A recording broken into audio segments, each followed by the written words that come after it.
Hello there. Welcome into a Tuesday edition of the show. So glad to have you, whether you're listening on your radio, streaming the show online at extrasports1300.com, or you've downloaded the Extra Sports 1300 app to do your listening. And that app, which is free to download and free to use, is sponsored by Diversus Health, mental health and well-being for all. If you would like to get in touch with the show, sooner rather than later would be my suggestion, as tonight I have Air Force women's basketball against Portland State, 6 p.m., 740 KVOR, if you are interested. So the number to interact, 719-247-1313. We'll continue the lingering Broncos conversation after their huge win against the Kansas City Chiefs on Sunday, and whether some of what we saw is sustainable for the Denver Broncos, specifically around their quarterback. But I want to start with the Denver Nuggets and tell you that it's one game, but I think I prefer when Cam Johnson is playing defense and not scoring points. Because last night was the Cam Johnson breakout game for the Denver Nuggets, what we have been waiting for. And I said, give Cam Johnson 10 games and then assess. Well, game 11, he gets hurt. Game 12, he missed it due to that injury. And here's his 12th game, game 13 for the Denver Nuggets. And he had a great offensive performance last night. 6 of 12 from the field. 19 points, 5 of 7 from deep. And that's going to be like, look, he also, with Christian Brown out, he's going to be more of a cutter off of Nikola Jokic to try and get to the rim. But when the Nuggets are fully healthy, he's assuming Michael Porter's role in the offense, which is shooting threes. Now, he does other things, to my point, but he's going to have to hit threes. That's part of his gig, and it was, if you're a Nuggets fan, it's good to see him be able to do that. But the result was worse for the Denver Nuggets. In fact, the result was they suffered their first loss at home this season, and the winning streak, I don't even know where it was, between the Avalanche, the Broncos, and the Nuggets at home has come to an end. And it did have to end sometime, didn't it? Didn't think it would be against the Chicago Bulls. But the Nuggets played well offensively. At least their starters did. The bench, it's kind of messed with the bench a little bit. The injuries to Christian Brown and the injury to Cam Johnson, you have to elevate guys from that second unit into the starting five, which weakens your bench. And look, the Nuggets have depth that they have not had in a very long time, but a couple of injuries to starters and it can be sapped quite quickly.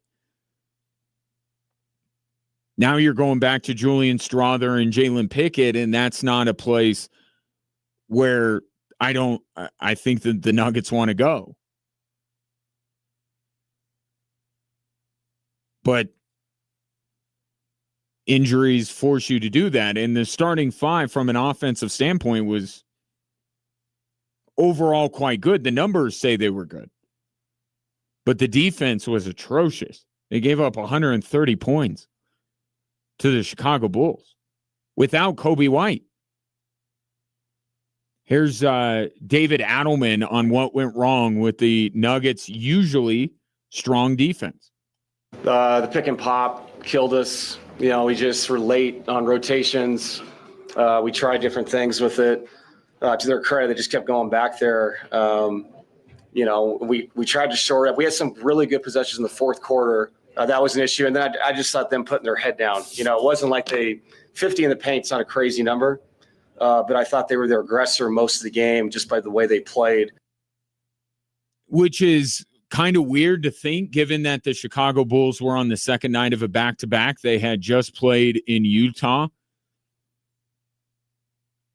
but they were coming off of a loss, so quite motivated. Nuggets were coming off of that big win against the Minnesota Timberwolves, and as the saying goes, the most difficult game of a road trip is the first game back at home.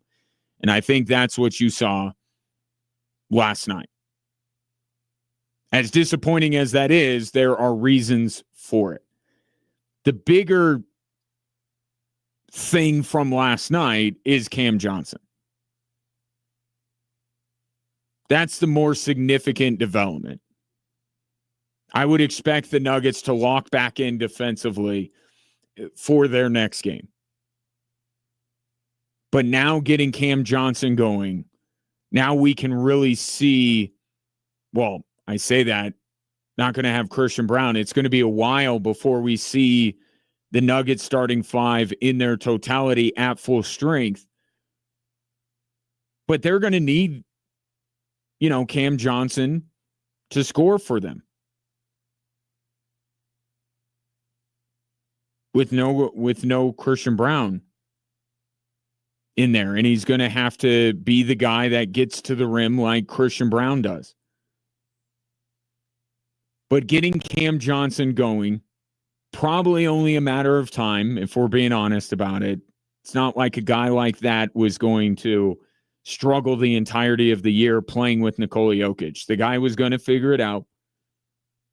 And to David Adelman's point last night, it's not like the looks that Cam Johnson has been getting are bad looks. Yeah, Cam was good, and Cam took the same shots that everyone's been saying to Cam. What's going on with Cam? It's like, well, it's going to happen. Cam's going to make shots. That's the bottom line. That's why we've been patient with this. It was really, really good to see. There's always silver linings in these games as you work your way through a really long season. And he was very confident to shoot the ball 5 for 7 tonight. Hopefully that's just kind of a launching pad for Cam. I just think the biggest thing for Cam is just to continue just to take what's there. And there's going to be more there. Right? Tim Hardaway plays a very specific way, which actually is part of what the Nuggets want Cam Johnson to do. The roles are going to kind of be reversed. Tim Hardaway comes into the starting lineup for Christian Brown, being a three-point shooter. Cam Johnson is going to get more looks going to the basket with Christian Brown out of the lineup for the next 6 weeks. But you did see in the flow of the offense a more settled Cam Johnson. He wasn't as frenetic. I think that's my biggest takeaway from Cam Johnson early on in the season. Mackenzie Blackwood in the crease right now, Bo Nix in the pocket, Sunday notwithstanding. It was just a lot of, this is kind of jittery. Like he didn't quite know where to be, and he was trying to look around and figure it out. But that's the big story of last night, is that Cam Johnson offensively got going. Hopefully that settles him in and he's able to, start to be the Cam Johnson that the Nuggets acquired. Now, the main reason for that move was to open up everything else that the Nuggets front office did in terms of adding to the depth, but Cam Johnson's got to be a productive player. Right? The teams in the Western Conference demand that everybody in your lineup at any given time produces. Whether it's against OKC, most notably, even against Minnesota, as good as Saturday was, as much of a catharsis as that was, and as much as and I said this yesterday, I don't know that you worry as much about the Minnesota Timberwolves as you did going into the season, given the way that the Nuggets have played against them in 2 meetings. But if they match up with Minnesota, the Nuggets are still going to need to be at their best, and Cam Johnson scoring the basketball is part of that. So we'll see where Cam Johnson goes from here. Again, he's going to have a bigger role with Christian Brown being out, or a different role at the very least. But now it's let's put the two sides of Cam Johnson together for the next game. Keep the offense, some semblance of that you showed last night against Chicago, but do what you do on the defensive end, which has been very good despite his offensive struggles to start this year. Nikola Jokic, what else is new? Triple-double. He's averaging for the month of November. He was just named yesterday the Western Conference Player of the Week again. He's going to win even on November 18th. I think it's a foregone conclusion that Nikola Jokic is the Western Conference Player of the Month here in a week and a half. In the month of November, he's averaging a 35-point triple-double. And his numbers last night, don't look at efficiency because I'm going to get to that in a minute. But looking at just the totals, 36, 13, and 18. 36 points, 18 rebounds, 13 assists. Those are eye-popping numbers. Watching the game last night, I don't know that Nikola Jokic played that well, at least by his standards. Right? There were some shots that he missed that were quite easy, and he normally makes them. Other guys on the Nuggets were missing shots that they normally make, which is crazy. You think about how many points the Nuggets left on the table last night. They still put up 127.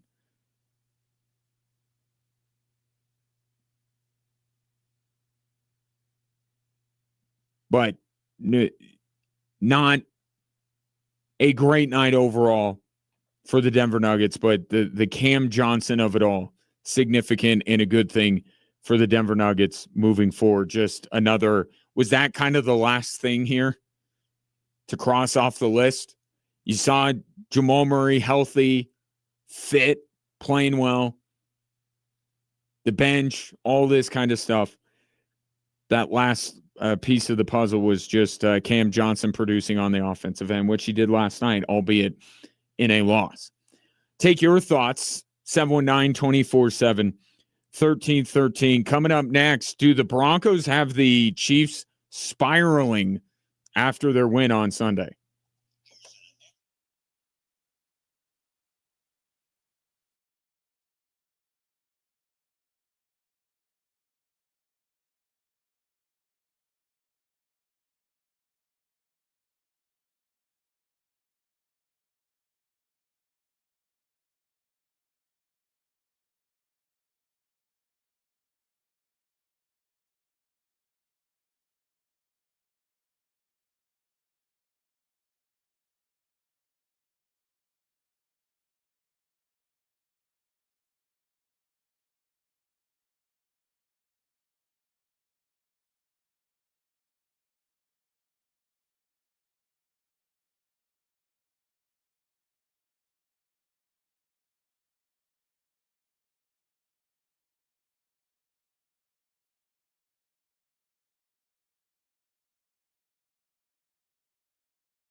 Breaking news regarding the Colorado Springs Switchbacks.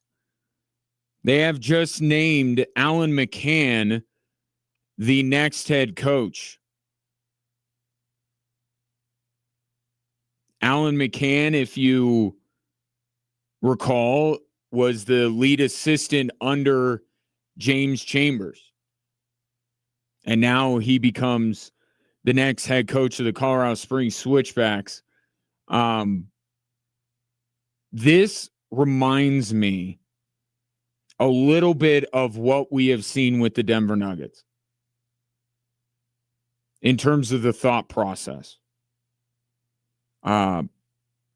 Because David Adelman was on Michael Malone's staff. And I'm not saying that the things that were going on behind the scenes with the Denver Nuggets are going on behind the scenes with the Colorado Springs Switchbacks. I just make the comparison to say ownership may view some of the systems that are in place as being the right ones.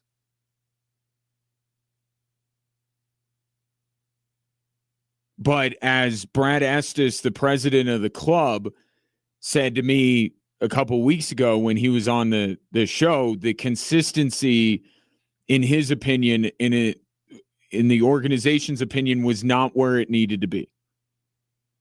But this, I think, says from an organizational standpoint that they're not trying to necessarily reinvent the wheel. Right? And I think if you're a Switchbacks fan, you can kind of, because I heard from you when the news came down that James Chambers and Stephen Hogan were let go, the reaction of, wait a minute, this club just won a title 2 years ago, made the playoffs this year. As up and down a roller coaster ride as it was, the Switchbacks still found their way into the playoffs.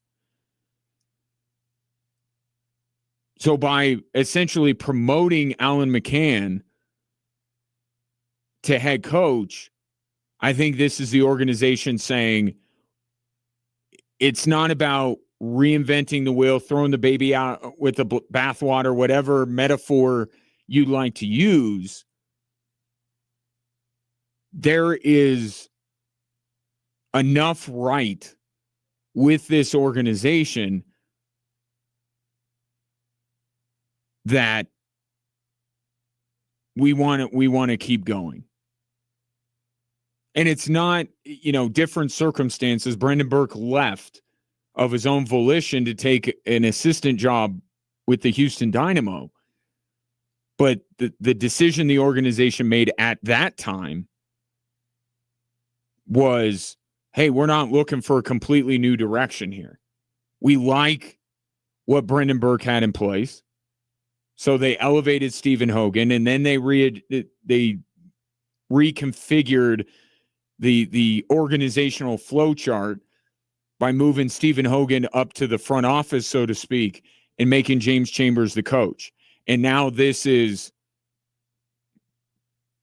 them doing a similar thing and saying, we don't need to look far and wide or go far and wide, because Brad Estes said on this program when he was on that they would be casting a wide net. But this, to me, says we don't need a page one rewrite. And that's kind of what Josh Kroenke had said about the Denver Nuggets when he let Michael Malone go, made David Adelman the interim head coach, and then eventually took the interim tag off of him. Now, one of the big differences, obviously, in that situation was that you got a taste of what David Adelman as a head coach would be, and you saw how the team responded, which was positive. And I don't know where Josh Kroenke's head was at the time, but I would guess he had a strong inkling that as long as the team did play well, did respond to David Adelman, that he was always going to be the full-time head coach. We don't have that in this situation. We don't know what's going to be different or how the players are going to respond to Alan McCann, but this is a vote of confidence, at least to some of the systems that were in place. And now I think you got an idea from Brad Estes a couple of weeks ago on this show that even though the results on the field weren't what they wanted them to be, weren't up to their standards, a lot of the things he mentioned were more organizational things, not necessarily this all being about, because let's not forget Stephen Hogan was let go too.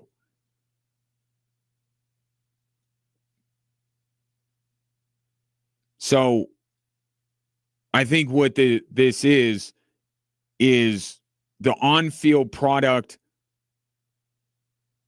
was good enough to maybe stay in-house, so to speak, and make Alan McCann the head coach. And the real heavy lifting, if you want to call it that, will be behind the scenes. It will be from a front office perspective, or, you know, in terms of the way, where and what, how they train, player recruitment. Those were some of the things that Brad Estes mentioned when he was on this show. It seemed like when you listed all the things that Brad said, there were more things that don't always fall on a head coach. Right? It's more front office organizational stuff. So as I'm getting this breaking news along with you, I'm just giving my first blush reaction, and it is what was on the field this year may not have been good enough. How much of it was the players that were brought in? Because this tells me that a lot of what the Switchbacks do, even under James Chambers this past year, while the results weren't what they wanted them to be, there were still some good things happening. And now I think you turn your attention to what kind of a transfer window the Switchbacks are going to have. Who are they going to bring in? Who's in charge of bringing in those people? Is Alan McCann? Because when the team initially made the announcement, they said they were keeping Stephen Hogan's job open. They were not filling that role immediately. So have they decided that they're going to try and find somebody for that position? Is that going to be a collaboration between, ownership, the board, and Alan McCann? Or is this Alan McCann show that he's going to be like that old Bill Parcells line? He's going to be shopping for the groceries and making the meal? That will play itself out. And my hope, as I got people on it right now, trying to get Alan McCann on the show to talk to him about all of that stuff. So hopefully we can find a way to make that happen sooner rather than later. But that would be one of the questions I would ask Alan is, are you solely in charge of putting together this roster?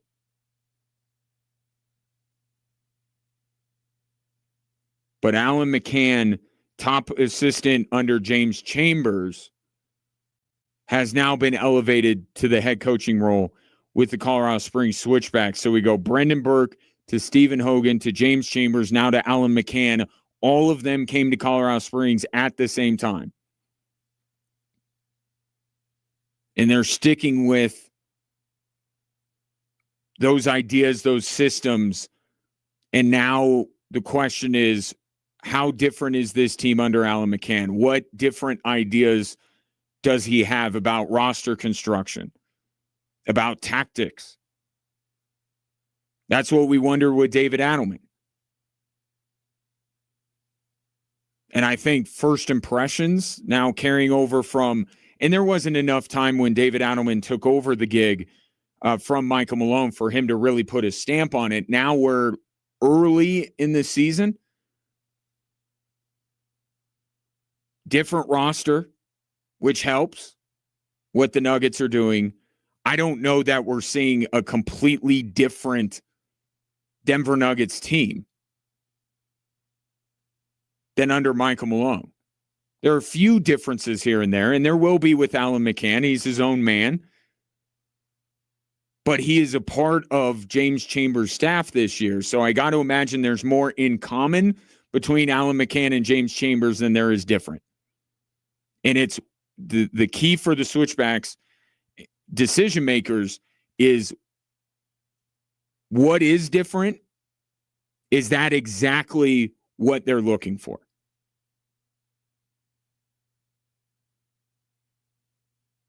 So Alan McCann, they moved quickly here. Brad Estes feels like he was just on the show not that long ago, and they have made their decision. But you got to move fast. This is a very short offseason. Alan McCann, the next head coach of the Colorado Springs Switchbacks, and of course, we will effort everyone involved to get Alan and at least Alan on the show to pick his brain and what he sees, what needs to be fixed from a personnel standpoint, from a tactics perspective. But I'll tell you, in dealing with Alan, just like dealing with James Chambers and dealing with Stephen Hogan, top class person. Alan's a good dude. I'm looking forward to having the chance to interact with him on a more consistent basis than I have previously. But if you're a Switchbacks fan, why you know Alan McCann? He's been here for years, and you've probably talked to him at times. But I guess the culture, the type of people that are running the Colorado Springs Switchbacks on the field, seems like their ownership wants continuity there.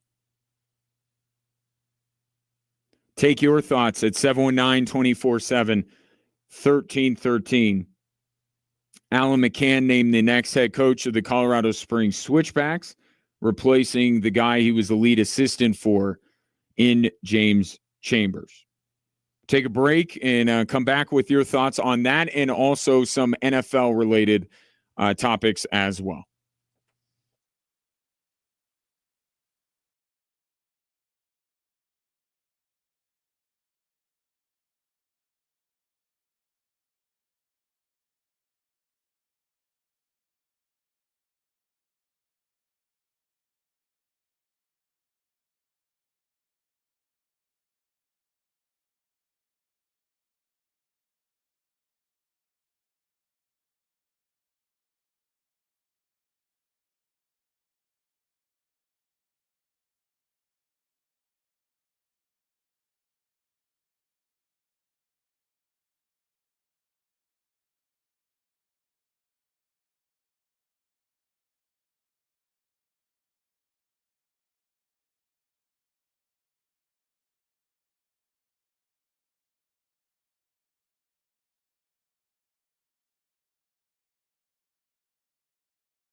The Colorado Springs Switchbacks have found their next head coach, and they ended up not having to go too far. Alan McCann, the lead assistant under James Chambers this past season, an assistant on the staff, obviously, that won the USL championship a couple of years ago, is now the head coach. There was a statement released by the club, or by Alan himself. Quote, the immediate goal is to inject new energy to bring more of these moments to the city consistently, obviously talking about competing for championships. He continues, we have a committed core group of returning players and have added some new exciting key pieces already. We're looking forward to continuing the hard work in the offseason so that we can hit the ground running for the 2026 season. Now, in obviously some conversations have been going on just during the break. People who know sources that are in the organization or have been associated with the organizations, Alan McCann was credited with some of the fines in terms of player personnel. It was a collaboration, of course. But he was one that certainly within the organization was credited for his eye for talent, Quincy Huerman being one of those players. So there's not the difference, but you know, what strengths does Alan? There's going to be some different than James Chambers, but that could be more tactical. That could be more, you know, just mentality could be different. But then you also go to, well, what strengths does Alan McCann have that the owners, that Brad Estes, the president of the club, and the board hold in high regard? And in talking with people, it seems like Alan McCann's eye for talent is something that eye for talent and development, I should say. I should throw that in there because both of those things are very important. Eye for talent and good at developing the players, helping develop the players that the Switchbacks have brought in to the club over the last couple of years. So that is, that could be. I haven't talked to any of the decision makers yet, but I will to get from them the reasons for making Alan McCann the head coach. But in talking with people at the Switchbacks, eye for talent and development. And I think that's what you're going to hear from Brad Estes or the club in general about what they value most in Alan when it comes to Alan McCann. And that would clue you in on perhaps some of the roster decisions this team will be making in the Alan McCann statement. They've already added players.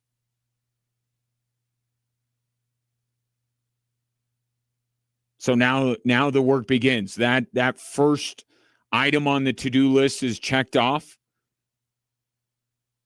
for Brad Estes and the board.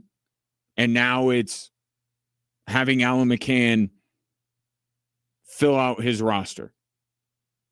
I mean, the championship for the title match for the USL championship is this Saturday. By the way, the team, I don't know if you've, lost touch after the Switchbacks were eliminated. FC Tulsa is playing for the championship this Saturday. But after that, and you know this, having gone through it last year as a fan, You celebrate the title, and then you're like, wow, the schedule's released, and you're already making your plans for the upcoming year. So it's going to move fast. And that first item on the to-do list is now checked off as Alan McCann is the new head coach of the Colorado Springs Switchbacks. More on this, obviously, as we move through the week. And I welcome your thoughts at 719-247-1313. Let's get to that text line, by the way, with some fallout. I'll call it fallout. If you're a Broncos fan, you probably don't want a negative word being used when it comes to what happened on Sunday at Empower Field. I'll call it fallout.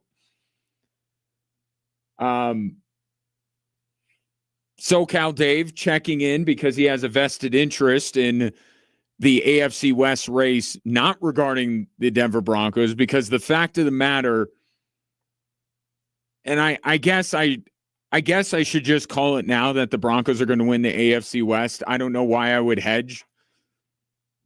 They're going to win the AFC West, barring something completely unforeseen.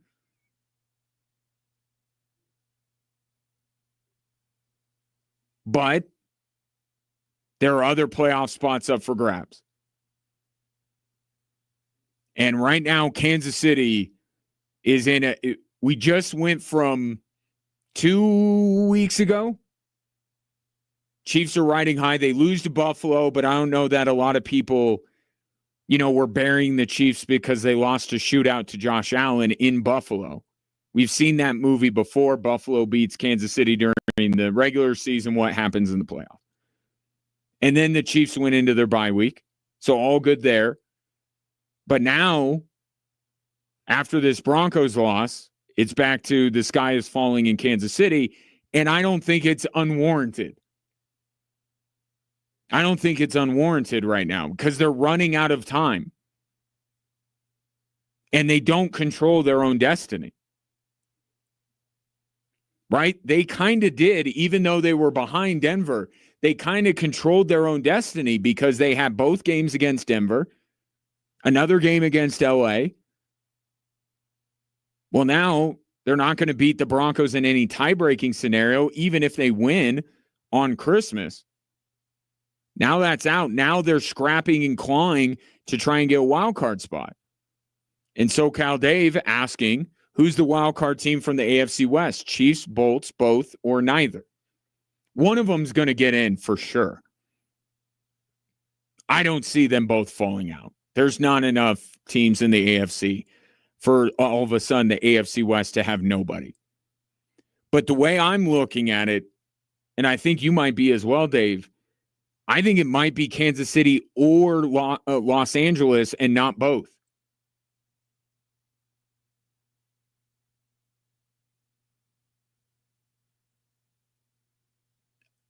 I am going to say, because of the injury situation with the Chargers, I would go with Kansas City. Now, could they both get in? Potentially. But the Chiefs' path here is that they got to get in at the expense of the Chargers, whether that's just jumping over them and then the Chargers ultimately slot in right behind Kansas City and knock out, let's say, Jacksonville. But I think the path for Kansas City, where they need to be looking, not Jacksonville, right? They lost that tiebreaker. They got a scoreboard watch with Jacksonville. If they beat LA, yeah, it doesn't give them a tiebreaker. But then you're talking about the rest of the time, Kansas City's only got to be a game better. And then between, at that point, the Chargers and Jacksonville, who gets the last spot? So I'll say what I feel right now looking at those two teams. I think it's one or the other, and I would lean Kansas City. But Kansas City must beat Indianapolis on Sunday. That is the caveat. If Kansas City does not beat Indianapolis at Arrowhead on Sunday,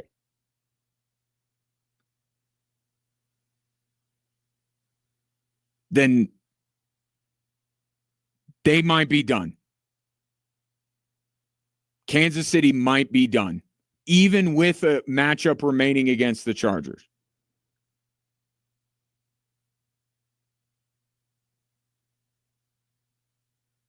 But right now, I feel like Kansas City does beat Indy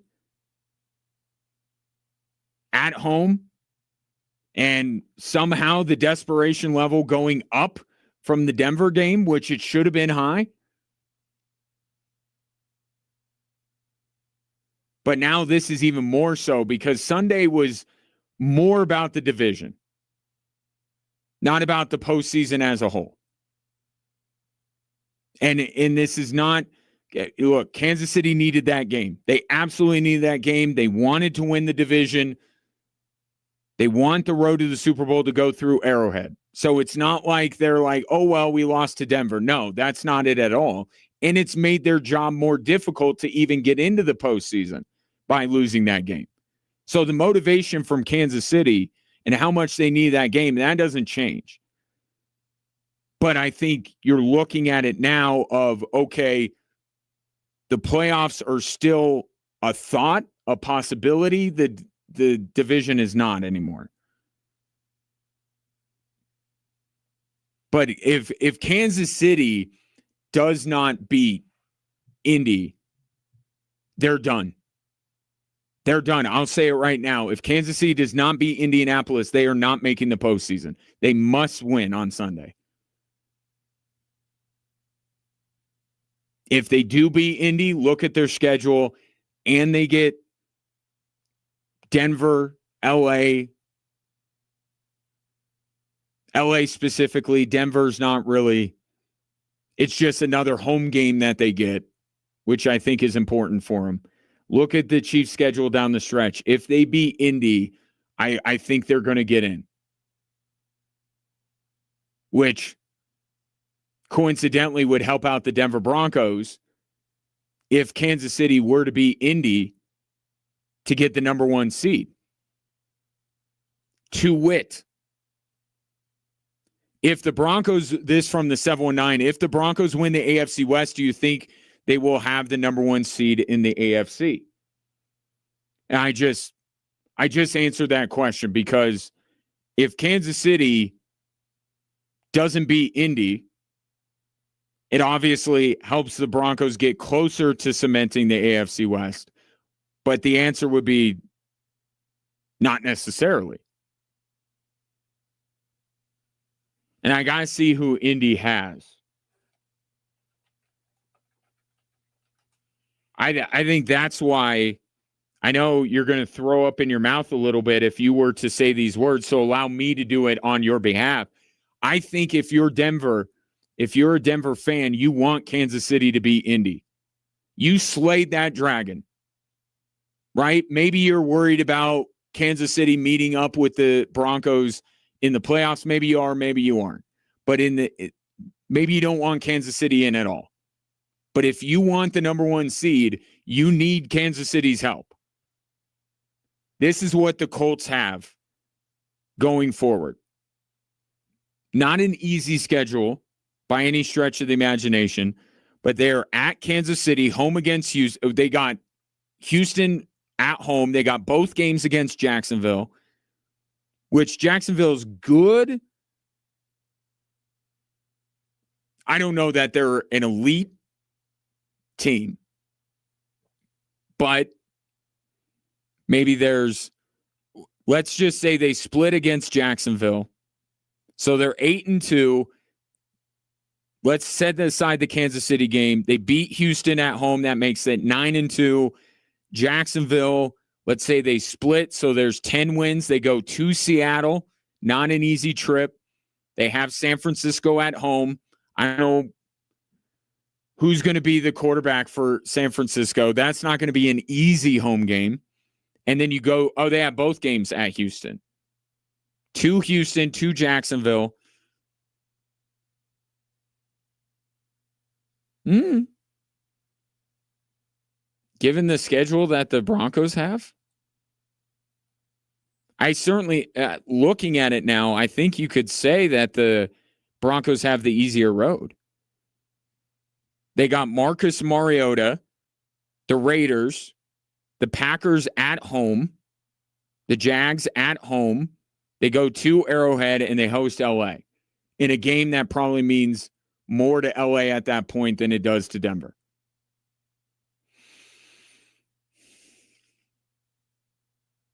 Winning the AFC West does not guarantee that the Broncos get the number 1 seed, but I think the number 1 seed is out there. I think they can get it.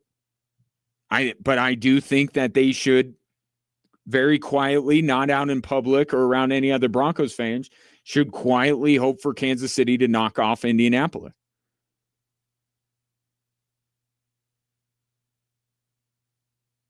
Because it would benefit them. It would. And I'll say this in the wake of Sunday's win, I think that the Broncos should absolutely want the number 1 seed. I think they need to get the number 1 seed. I don't think they want to go back to Indianapolis with those skill position players indoors. I mean, it would be a fast track for Benito and Cooper and all that. And I don't know that you came away from the Indy game going, oh my goodness, they can't beat the Colts. That's not what it's about. But where do you want Jonathan Taylor and Michael Pittman and Tyler Warren? You want them to play on grass. You want them outdoors. You want them in the elements potentially.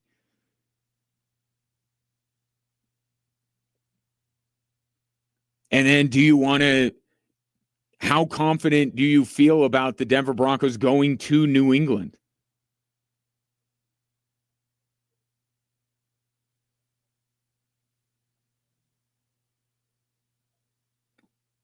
I don't think you'd say they'd have no shot against New England in Foxborough, but I think you want that game at home. You want Drake May dealing with the noise. You know, people might forget, and they got a little taste of it on Sunday. But if you are not aware, Mile High in big games, when the fans don't turn on their quarterback, is absolutely one of the loudest places to play and one of the most difficult places. If I'm the Denver Broncos, and heck, the Avalanche and the Nuggets too, you want the path to a championship to run through Denver. So any idea that the Broncos may put it in cruise control or whatever, no. I think they're going to keep their foot on the gas. I think Sean Payton is telling his team, we want the 1 seed. Not for the bye necessarily, but for getting the road to a Super Bowl to go through Denver. And especially looking at some of the other teams that are conceivably in the mix as division winners. And let's also not forget that there's a path here. It's becoming more difficult by the day, but there's a path for Buffalo to still win their division. You want to go back to Buffalo? But I don't even think you want to go to Foxborough, and I think you want to make the Colts offense play in the elements or at least play outdoors. So I think this needs to be a stated goal from the Broncos from here on out to get that number 1 seed, which it's not really AFC West related. Just look at how the schedules line up. And I guess I got to rope New England in all of this too. I guess my mind is just on Indy because that's the team that the Broncos don't have the tiebreaker over, that they would need to beat outright in order to be the number 1 seed. I think I like Denver's path a little bit better. Yeah, they still go to Arrowhead.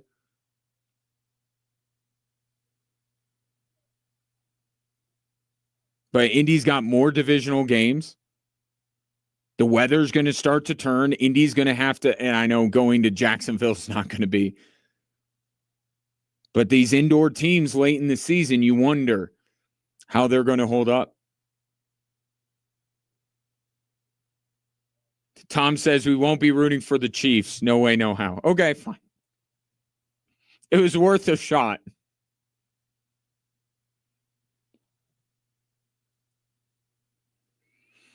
So, yeah, I think that the Broncos. I think they need the number one seed. You see how much different this team. Now, look, a running game travels and a defense travels. So the Broncos definitely have one of the two things that does travel.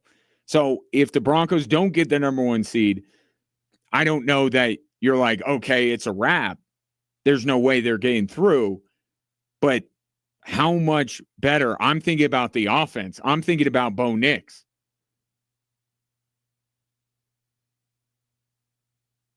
And conversely, with making Drake May come to Denver and experience all of that. I have to leave it there. We'll continue this conversation throughout the week. Women's basketball for Air Force against Portland State. I'll be on the call at 6 on KVOR. At 6 o'clock here on Extra Sports 1300. It'll be the Frank Saratori show. And I will talk to you tomorrow.